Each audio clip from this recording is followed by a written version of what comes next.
नमस्कार मंडळी, कुकिंग मराठी तडका या यूट्यूब चॅनलमध्ये आपले सर्वांचे परत एकदा खूप खूप स्वागत आहे।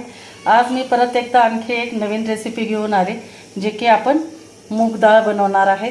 ते पण एकदम राजस्थान पद्धतीने, जे की राजस्थानमध्ये पण खास करून जोधपूरमध्ये बनवली जाते। तर माझी एक मैत्रीण आहे, तिने मला हे सांगितलेली आहे रेसिपी। मला आवडली खूप आणि टेस्टी पण छान लागली। अतिशय कमी मसाल्यामध्ये बनणारी अशी ही रेसिपी आहे। तर व्हिडिओ एकदम छान आणि एकदम वेगळा होणार आहे, तर शेवटपर्यंत बघा। आणि चॅनलला आणखी जर सबस्क्राइब केलेलं नसेल तर सबस्क्राइब करून घ्या। चला तर मग सुरुवात करू। तर सगळ्यात अगोदर आपण ही मूग डाळ आहे ना, 1 तास आपण पाण्यामध्ये स्वच्छ धुवून नंतर भिजत घातलेली आहे। तर चांगली आपली ही डाळ अशी भिजलेली आहे बघा, ही अशी भिजलेली आहे डाळ। तर आपल्याला आता ही डाळ शिजायला टाकायची आहे। त्यासाठी आपण हे तर डाळ शिजण्यासाठी हे आपण पाणी गरम करायला ठेवलेलं आहे छान एकदम। तर आपण थोडीशी आपण हळद टाकून घेऊ याच्यामध्ये।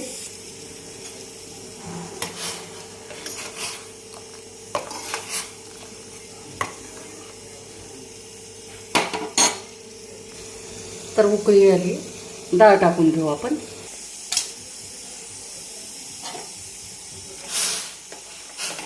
तर ही डाळ टाकली, तर आपण ह्याला मोजून फक्त 5 ते 6 मिनिट, जास्तीत जास्त 7 मिनिट फक्त आपल्याला ह्याला शिजवून घ्यायची आहे।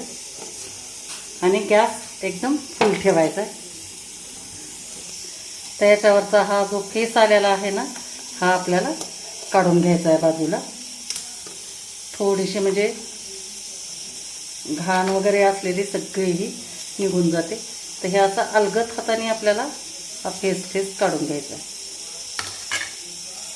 हे अशा पद्धतीनं सगळं आपण काढून घेतलं। आता डाळ शिजू देऊ। तर 6 मिनिटांमध्ये आपली डाळ एकदम छान शिजून तयार झालेली आहे।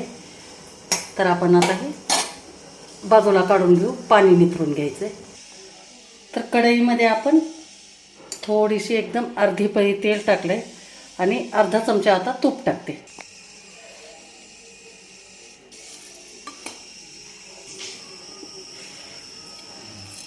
आणि आता हे 1 तेजपत्ता, थोडी उंची शहाजिरे, 2 वेलची, 2 लवंग, 2 मिरे आणि 1 मोठी वेलची हे आपण टाकून घ्यायचं। आणि हे तेलामध्ये फक्त सुगंध सुटेपर्यंत आपल्याला परतून घ्यायचं। आणि नंतर टाकू आपण थोडंसं जिरे टाकायचे आहेत। आणि नंतर लगेच आपण हे डाळ काढून घेतलेली होती ती टाकून घेऊ। आणि मिनिटभर आपण याला छान असं तेल आणि तुपावर परतून घ्यायची।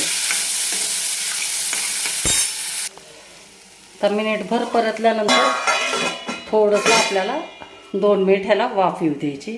तर आपल्याला डाळीला वाफ येते तोपर्यंत आपण ह्याच्यामध्ये बेसिक मसाले टाकून घेणार आहे।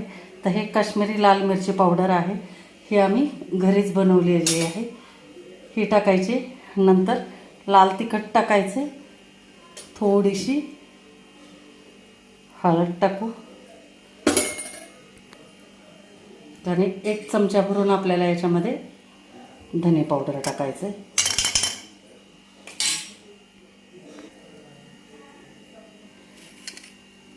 1 चमचा भरून आपण कसुरी मेथी टाकली। आता हे छान मिक्स करून घेऊ। हे अशा पद्धतीनं आपण फेटून घेतलंय दही। दही फक्त मी 4 चमचे घेतले। आता हे डाळ आपण छान वाफवून घेतलेली आहे। तर आता याच्यामध्ये टाकू हे मसाले घातलेलं दही आणि याला छान मिक्स करून घ्यायचं। आता हे छान मिक्स करून घेतलं।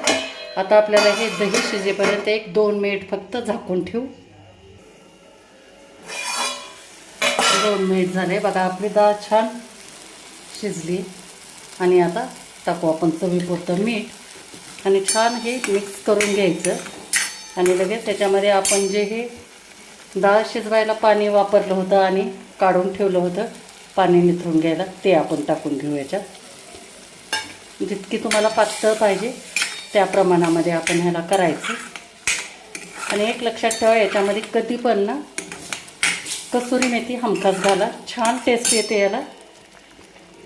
तर आता हे पूर्ण पाणी मी टाकून घेतलं आहे आणि परत ह्याला आपण मिक्स करून घ्यायचं आहे. आणि सगळ्यात शेवटी आपण टाकणार आहे याच्यामध्ये आपली फ्रेश अशी 1 चमचा भरून साय टाकायची. साय किंवा अमूलचं जे आपलं फ्रेश क्रीम भेटते ना, ती टाकली तरी चालतं. आता हे पण आपल्याला छान मिक्स करून घ्यायचं.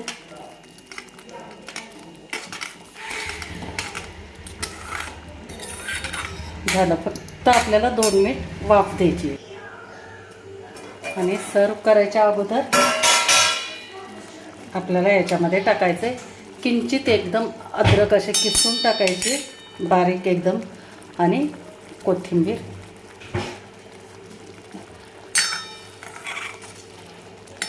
हे अशा पद्धतीनं बघा किती एकदम छान झाली आहे. तुम्ही भाकरी, चपाती किंवा भातासोबत खाऊ शकता. तर मी तुम्हाला काढून दाखवते एका प्लेटमध्ये.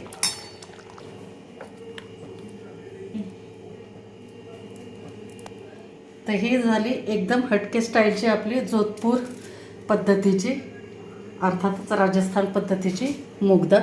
ऐक ना, एकदम भन्नाट रेसिपी. नक्की तुम्ही ट्राय करून बघा. आणि व्हिडिओ जरी आवडला असेल तर लाईक करा, शेअर करा, आणि चॅनलला आणखी सबस्क्राईब केलेलं नसेल तर सबस्क्राईब करा. थँक्यू.